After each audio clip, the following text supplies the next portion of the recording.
마침 거기에 불량배 하나가 있으니 그의 이름은 세바인데 베냐민 사람 비그리의 아들이었더라. 그가 나팔 불며 이르되 우리는 다윗과 나눌 분깃이 없으며 이 세 아들에게서 받을 유산이 우리에게 없도다. 이스라엘아 각각 장막으로 돌아가라 하매 이에 온 이스라엘 사람들이 다윗 따르기를 그치고 올라가 비그리의 아들 세바를 따르나 유다 사람들은 그들의 왕과 합하여 요단에서 예루살렘까지 따르니라. 다윗이 예루살렘 본궁에 이르러 전에 머물러 왕궁을 지키게 한 후궁 10명을 잡아 별실에 가두고 먹을 것만 주고 그들에게 관계하지 아니하니 그들이 죽는 날까지 갇혀서 생각으로 지내니라. 왕이 아마사에게 이르되 너는 나를 위하여 3일 내로 유다 사람을 큰 소리로 불러 모으고 너도 여기 있으라 하니라. 아마사가 유다 사람을 모으러 가더니 왕이 정한 길에 지체된지라. 다윗이 이에 아비새에게 이르되 이제 비그리의 아들 세베가 압살롬보다 우리를 더 헤아리니 너는 내 주의 부하들을 데리고 그의 뒤를 쫓아가라. 그가 견고한 성읍에 들어가 우리들을 피할까 염려하노라 하매 요압을 따르는 자들과 그렛 사람들과 블렛 사람들과 모든 용사들이 다 아비새를 따라 비그리의 아들 세바를 뒤쫓으려고 예루살렘에서 나와 기브온 큰 바위 곁에 이름에 아마사가 맞으러 오니 그때 요압이 군복을 입고 띠를 띠고 칼집에 꽂은 칼을 허리에 맸는데 그가 나아갈 때 칼이 빠져 떨어졌더라. 요압이 아마사에게 이르되 내 형은 평안하냐 하며 오른손으로 아마사의 수염을 잡고 그와 입을 맞추는 치함에 아마사가 요압의 손에 있는 칼은 주의하지 아니한지라. 요압이 칼로 그의 배를 찌르매 그의 창자가 땅에 쏟아지니 그를 다시 치지 아니하여도 죽으니라. 요압과 그의 동생 아비새가 비그리의 아들 세바를 뒤쫓을새 요압의 청년 중 하나가 아마사의 곁에 서서 이르되 요압을 좋아하는 자가 누구이며 요압을 따라 다윗을 위하는 자가 누구냐 하니 아마사가 길 가운데 피 속에 놓여 있는지라. 그 청년이 모든 백성이 서 있는 것을 보고 아마사를 큰 길에서부터 밭으로 옮겼으나 거기에 있는 자도 다 멈추어 서는 것을 보고 옷을 그 위에 덮으니라. 아마사를 큰 길에서 옮겨가매 사람들이 다 요압을 따라 비그리의 아들 세바를 뒤쫓아 가니라. 세바가 이스라엘 모든 지파 가운데 두루 다녀서 아벨과 벳마가와 베림 온 땅에 이르니 그 무리도 다 모여 그를 따르더라. 이에 그들이 벳마가 아벨로 가서 세바를 애우고 그 성읍을 향한 지역 언덕 위에 토성을 쌓고 요압과 함께한 모든 백성이 성벽을 쳐서 헐고자 하더니 그 성읍에서 지혜로운 여인 한 사람이 외쳐 이르되 들을지어다 들을지어다 청하건대 너희는 요압에게 이르기를 이리로 가까이 오라. 내가 내게 말하려 하노라 한다 하라. 요압이 그 여인에게 가까이 가니 여인이 이르되 당신이 요압이니까 하니 대답하되 그러하다 하니라. 여인이 그에게 이르되 여종의 말을 들으소서 하니 대답하되 내가 들으리라 하니라. 여인이 말하여 이르되 옛 사람들이 흔히 말하기를 아벨에게 가서 물을 것이라 하고 그 일을 끝내었나이다. 나는 이스라엘의 화평하고 충성된 자 중 하나이거늘 당신이 이스라엘 가운데 어머니 같은 성을 멸하고자 하시는도다. 어찌하여 당신이 여호와의 기업을 삼키고자 하시나이까 하니 요압이 대답하여 이르되 결단코 그렇지 아니하다. 결단코 그렇지 아니하다. 삼키거나 멸하거나 하려 함이 아니니 그 일이 그러한 것이 아니니라. 에브라임 산지 사람 비그리의 아들 그의 이름을 세바라 하는 자가 손을 들어 왕 다윗을 대적하였나니 너희가 그만 내주면 내가 이 성벽에서 떠나가리라 하니라. 여인이 요압에게 이르되 그의 머리를 성벽에서 당신에게 내어 던지리이다 하고, 이에 여인이 그의 지혜를 가지고 모든 백성에게 나아가매 그들이 비그리의 아들 세바의 머리를 베어 요압에게 던진지라. 이에 요압이 나팔을 불매 무리가 흩어져 성읍에서 물러나 각기 장막으로 돌아가고 요압은 예루살렘으로 돌아와 왕에게 나아가니라. 요압은 이스라엘 온 군대의 지휘관이 되고 요야다의 아들 분하에는 그렛 사람과 블렛 사람의 지휘관이 되고 아두람은 감역관이 되고 아일룻의 아들 요사밧은 사관이 되고 소아는 서기관이 되고 사독과 아비아달은 제사장이 되고 야엘 사람 이라는 다윗의 대신이 되니라. 아멘. 우리 19장에 보면 온 이스라엘과 유다 사이에 정책인 문제가 발생했습니다. 하지만 이 다윗왕을 두고 유다 지파와 열 지파 이스라엘 지파 사이에 이 분쟁 속에서 유다 지파가 우위를 점하는 것을 우리가 보게 됩니다. 그때 베냐민 지파의 불량배라고 하는 이 세바라는 사람이 이스라엘 백성을 선동합니다. 꼭 보면 어떤 조직이라든지 어떤 사회라든지 또 어떤 직장이라든지 이런 공동체에 사원돼서 불량배라고 이렇게 표현되어 있지만 영어로는 트러블 메이커, 문제를 일으키는 사람, 이런 사람들이 있는 것 같습니다. 이 사람이 이 열 지파와 유다 지파 사이에 이 골이 있는 것을 보고 이제 자신의 야망을 드러냅니다. 그러면서 무엇이라고 하는가? 나팔을 불면서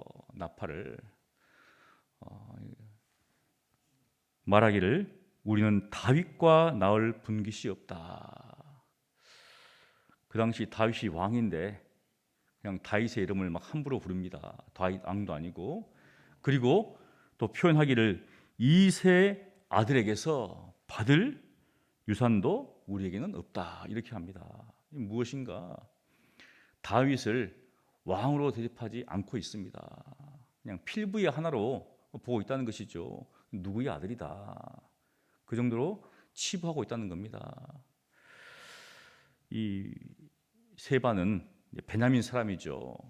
사울에 속한 그런 가문에 속한 사람인데, 지파의 사람인데, 꼭 이 베냐민 사람들이 이 다윗에 대해서 악한 감정을 가지고 있는 것 같아요. 특별히 이 세바는 불량배이기 때문에, 문제를 일으키는 사람이기 때문에 결국은 문제가 있는 곳에서 그 문제를 막 조장을 합니다. 선동을 하는 것이죠. 결국은 무엇인가? 온 이스라엘이 열 지파가 이 다윗을 따르려다가 이제는 이 세바를 따라갑니다. 참 이해할 수 없는 그런 장면인데, 사실 압살롬이 죽은 후에 이 이스라엘 지파들이 이제 다윗을 다시 모셔오자, 이렇게 먼저 제안을 합니다. 그들 사이에서 이제 왕을 데려오지 않겠는가, 그렇게 했어요. 유다 지파보다. 다윗이 그 소식을 듣고 유다 지파에게 전가를 보냅니다. 지금 뭐 하고 있느냐? 너희는 나의 친족인데 이스라엘 지파 사람들은 나를 지금 데려오려고 하는데 너희는 뭐 하고 있느냐? 사실 마음은 이스라엘 지파가 먼저 있는데 유다 지파가 행동이 빨렸습니다. 그래서 이제 먼저 유다 지파가 다윗을 데려왔죠. 그 가운데서 이제 이스라엘과 이 유다 지파 사이에 분쟁이 있었고, 그 사이에서 이 세바가 이런 분쟁을 일으킵니다. 사실 뒤에 보면 남유다와 북이스라엘로 갈라지는데, 어떻게 보면 그 어떤 모습들이 초반에 이렇게 나타나는 것을 우리가 볼 수 있습니다. 그런 과정에서 이렇게 문제를 일으키는 이 세바가 등장해서 이제는 이스라엘 사람들이 다윗을 떠나서 이 세바를 따르는 그러한 모습들이 드러납니다.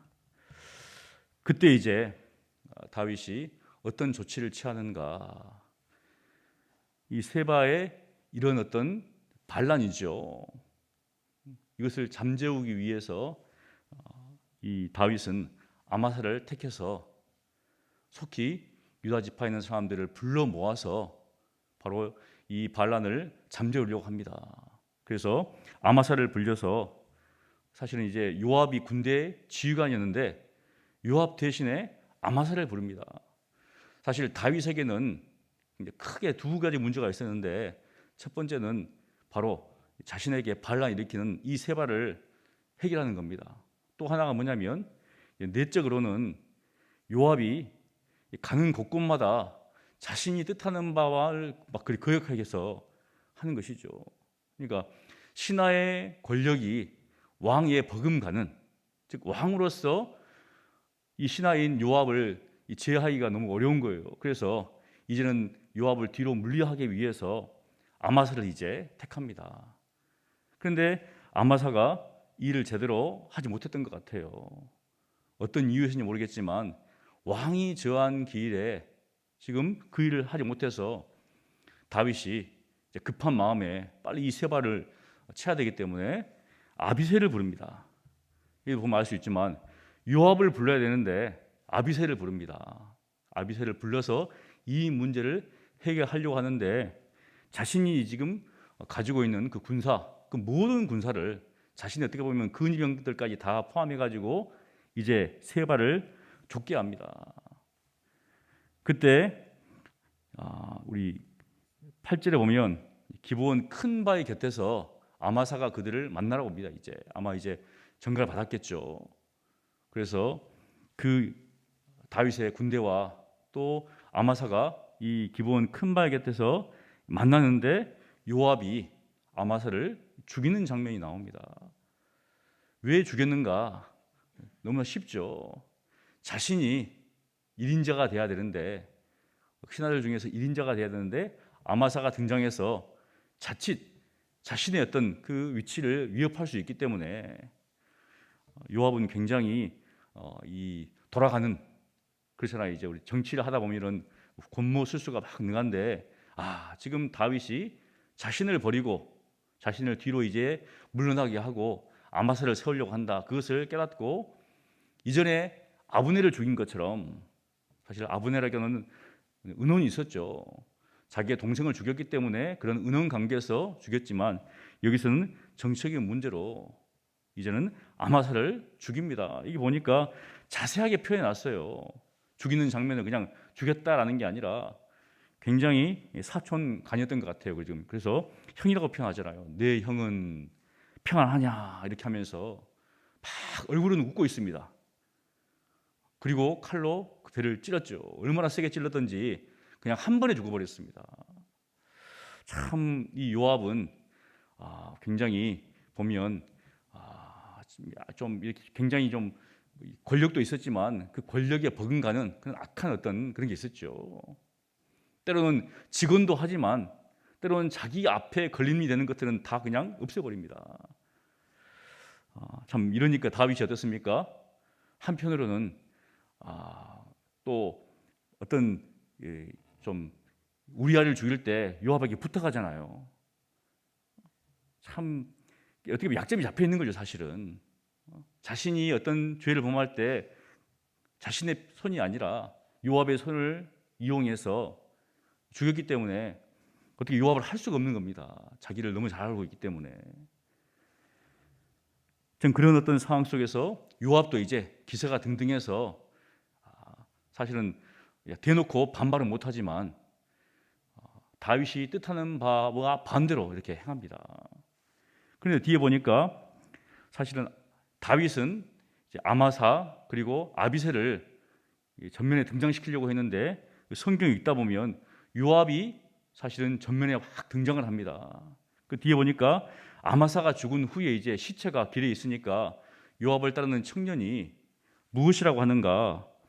11절에 요압을 좋아하는 자가 누구이며 요압을 따라 다윗을 위하는 자가 누구냐 이렇게 합니다.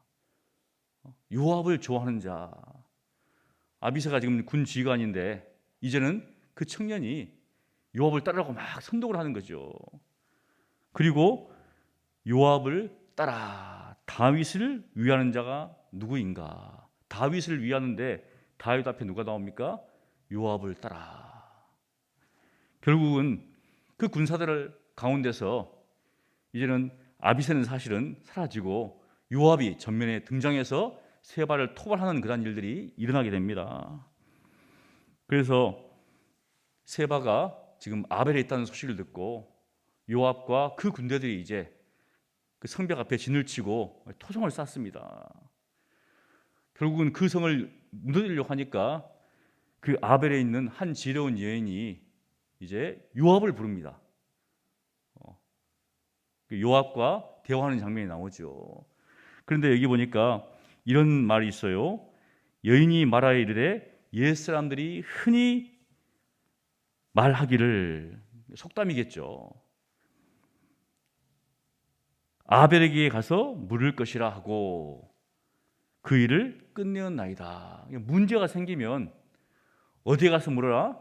아벨에 가서 물어라. 그러면 그 문제가 해결될 것이다. 아마 그 안에 지혜로운 사람들, 선지자도 있었던 것 같아요. 그러니까 문제가 생기면 거기 가서 물으면은 문제가 해결된다. 그럴 정도로 그 아벨이라는 성이 이스라엘 나라에서 존중을 받는 성인데 이 여인이 표현하기를 이스라엘 가운데 어머니 같은 성이다. 그런데 당신이 다짜고짜 와가지고 이 어머니 같은 성을 치려고 하느냐 이렇게 막 묻습니다. 그러니까 요압이 어떻게 합니까? 결단코 그렇지 않다. 결단코 그렇지 않다 이야기합니다. 그 뜻이 전혀 아니라는 것이죠. 사실은 이 세바라는 사람이 다윗을 대적해서 반역을 역모하고 있기 때문에 왔다는 겁니다. 그 여인이 그 소식을 듣고 그렇다면 내가 이 세바의 머리를 너희 당신에게 내가 던지겠다. 결국은 이 지혜로운 여인이 그 백성들에게 어떤 식으로 이야기했는지는 나오지 않습니다. 하지만 그것을 통해서 세바의 머리를 던집니다. 결국은 분쟁을 일으키는 이 세바가 지혜로운 여인에 의해서 결국은 이름도 나오지 않습니다. 이 지혜로운 여인의 이름도. 근데 죽임을 당하는 그런 일들이 나옵니다. 그리고 요압은 그 사건 후에 어떻게 하는가? 22절에 보면 요압이 나팔을 불매 무리가 흩어져 성읍에서 물러나 각기 장막으로 돌아갔다고 이야기를 합니다.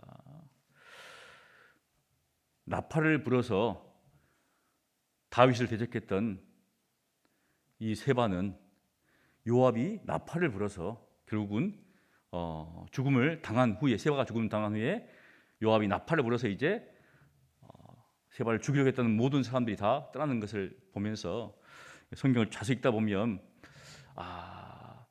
나팔을 먼저 분 사람은 세바였잖아요. 그런데 그가 역모를 꾸미고 반란을 꾸미다가 결국은 지혜로운 여인에 의해서 죽임을 당하고 요압이 나팔을 붐을 통해서 그의 반란은 끝을 맺습니다. 이걸 보면서 어디를 가나 어떤 사회나 어떤 문화에나 어떤 공동체에나 문제를 일으키는 사람들은 있습니다. 혹여 우리가 문제를 일으키는 사람은 아닌지 돌아봤으면 좋겠습니다. 그리고 문제도 어떻습니까? 해결해야 되겠죠. 무엇을 해결하는가? 지혜로서 어떤 상황, 우리 가정이라든지 직장이라든지 교회라든지 어떤 문제가 발생했을 때 그 문제를 막 부풀리는 사람이 있는 반면에 그 문제를 지혜롭게 해결하는 사람이 있습니다. 어떤 사람인가? 말씀과 기도 가운데 하나님 앞에 나간 사람이 그 문제를 해결하는 사람들이겠죠. 그런 것처럼 우리가 바로 그 문제를 해결하는 사람, 그런 사람의 위치에 있어야 되지 않겠는가? 우리가 그렇게 한번 생각해 봅니다. 나는 어떤 사람인가? 저 사람은 어떤 상황과 환경 가운데서도 하나님을 의지함으로 문제를 해결하는 사람인가? 아니면 어떤 문제가 있으면 문제를 막 부풀리고 그것을 어렵게 하는 그런 사람들인가? 우리 모두가 항상 문제 속에서 하나님께 주신 지혜로서 그 문제를 해결하는 사람 되시기를 간절히 축원합니다. 기도하겠습니다. 거룩하신 하나님 감사합니다. 세바의 반란 가운데서도 한 지혜로운 여인에 의해서 그 모든 일들이 잘 마무리되는 것을 우리가 보게 됩니다. 하나님, 어디를 가나 문제를 일으키는 사람이 있지만 또한 그 문제를 해결하는 사람들도 있음을 보게 됩니다. 하나님, 우리가 하나님 앞에서 말씀과 기도 가운데 하나님을 경외함으로 지혜로운 사람이 되어서 모든 상황과 환경 가운데서 일어나는 그 문제 속에서 문제를 해결하는 그러한 사람들로 세워질 수 있도록 주여 은혜를 베풀어 주시옵소서. 이 사회에도 또 전 세계에도 많은 문제들이 있습니다. 또한 여러 가지 어려움들이 있습니다. 하나님, 우리가 속한 곳에서, 우리가 속한 가정과 직장과 사업터와 일터 속에서, 또 우리 교회 속에서 여러 가지 문제가 있다면 우리가 문제를 일으키는 사람이 아니라 문제를 해결하는 그런 지혜로운 사람으로 살아갈 수 있도록 하나님 은혜를 베풀어 주시옵소서. 감사하고 살아계신 예수님 이름으로 기도합니다. 아멘.